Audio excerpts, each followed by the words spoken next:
اس بات سے سمجھیں کہ امیر معاویہ جو کہ صاحب وہی بھی تھے اور وہ انتخاب خلافت کے 4 دور بھی دیکھ چکے تھے، تو انہوں نے اپنی ولی عہدی کی رسم جاری کی. 4 خلفاء کے اور کون سے دیکھے تھے انہوں نے؟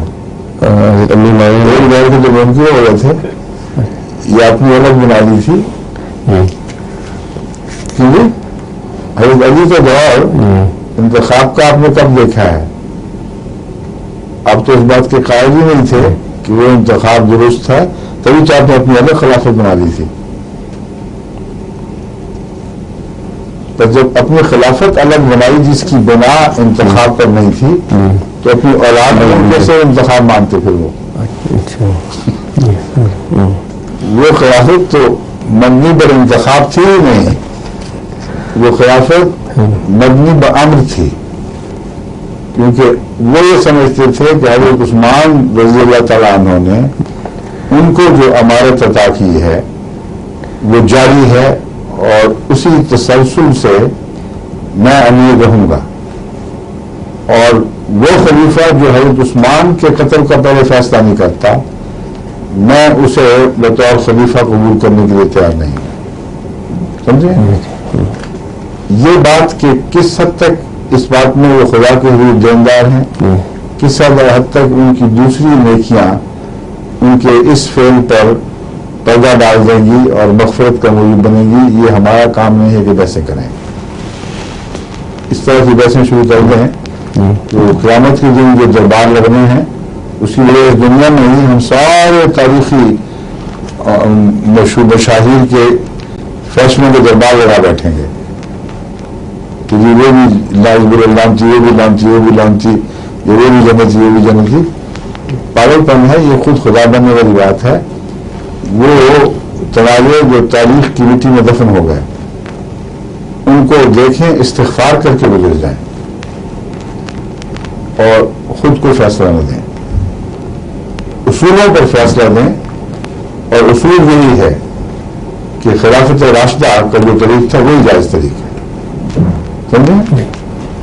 اس لیے اس بات سے کہ چونکہ امیر معاویہ کو ہم کچھ نہیں کہتے اور نہ مظاہر ان کو نہ لانتی کہتے ہیں نہ ان پر تبرہ پھینکتے ہیں جس طرح شیعہ کرتے ہیں، اس لیے یہ ثابت ہو گیا کہ یہ طریق بھی قبول کر لینا چاہیے. یہ وہی قیاس مال فارغ ہو جاتا ہے جس کا میں پہلے ذکر کر چکا ہوں. فرضی باتوں سے نتیجہ جب نتیجے یا باتیں نکالیں گے تو ہمیشہ ٹھوکر کھائیں گے. اصولی طور پر یہ فیصلہ کریں کہ جو راشدین کا طریق حضرت ابوبکر کے وقت سے جاری ہوا تھا وہ درست ہے، یہ درست ہے. اس لیے اس طریق کو اس لیے درست کرا نہیں جا سکتا کہ اس کے جاری کرنے والے پر اللہ نے نہیں ڈال رہا. سمجھے؟ یہ وہ قیاس ہے جو نظریاتی دنیا میں بھٹکنے کے نتیجے میں پیدا ہوتا ہے. اصولوں کے ساتھ خوب کھول کر دیکھیں ان کی اور چمٹ جائیں.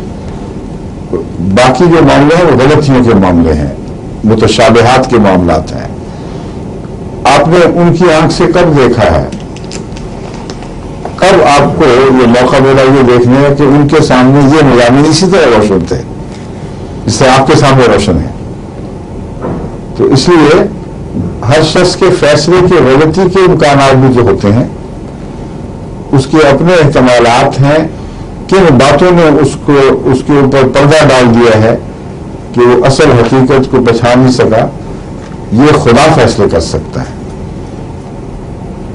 اس کی وجہ سے دیکھا جائے کیسے شخص کی وجہ سے تو اس کے سامنے ایک اور تنازع ابھرتا ہے. وہ کہتا ہے ایک خلیفہ ظالمانہ طور پر شہید کیا گیا، لوگ موجود تھے انہوں نے ان کو دفاع کی کوشش کی تھی، اور اس کے بعد اس کا انتقام لیے بغیر اس کے منصب پر فائز ہو جانا میرے نزدیک درست نہیں. اب اس سوچ میں غلطیاں تو ہو سکتی ہیں مگر اس سوچ والے آدمی کو بالبدی کلیت ظالم قرار نہیں دیا جا سکتا ہے، آپ کی طرف سے نہیں قرار دیا جا سکتا. اور جو اس سوچ کی ٹیڑھے پن ہے اگر جو بھی ہے اللہ کے علم میں ہے. وہ جانتا ہے کہ کہاں اس سوچ نے ان کو دھوکہ دیا تھا، کہاں ان کے نفس کی خواہش تھی بادشاہ بنے رہنے کی جو اسلام میں حائل ہوئی، کہاں اور تعصبات تھے جو اس میں داخل ہو گئے. یہ سارے احتمالات جن کی طرف شیعہ اشارے کرتے ہیں اور ان کا بطور احتمال قبول کرنا جو لازم ہے کہ ہو سکتا ہے، ان کے اوپر آپ فیصلہ نہیں دے سکتے، ان پر خدا فیصلہ دے سکتا ہے. بس جس کے سپرد امر ہے، جس کا مالک، جو امر کا مالک ہے، اس پر ہی ان معاملات کو چھوڑ دینا چاہیے اور ان بحثوں میں بھی کہنا چاہیے کہ جہاں یہ نازک معاملات ہیں، یہاں آپ نے جہاں ٹھوکر کھائی وہاں اپنی آخرت کو بھی خراب کر سکتے ہیں. ٹھیک ہے، اب تو وقت ہو گیا. میٹھے سے نا اچھا ٹھیک.